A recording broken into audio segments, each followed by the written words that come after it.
Hello, wonderful learners. I still remain your Master Chief Praise. Today's question is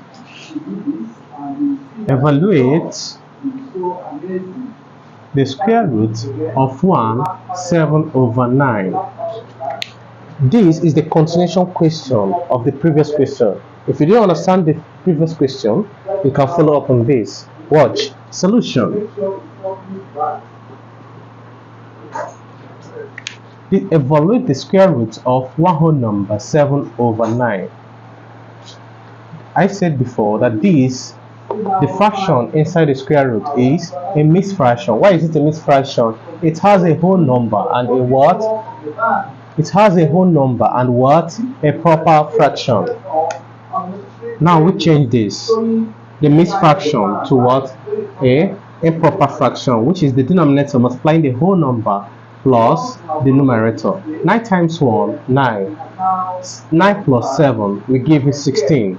We have 16/9, which is equals to the square root. This is a perfect square. This is a perfect square, which is 4 times 4/3 times 3, which is equals to the square root of 4 square over 3 square.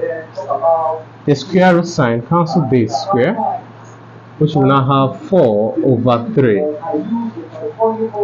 Therefore, answer is equals to 4/3, or you change back the improper fraction to what? Mixed fraction, which will give us one whole number 1/3.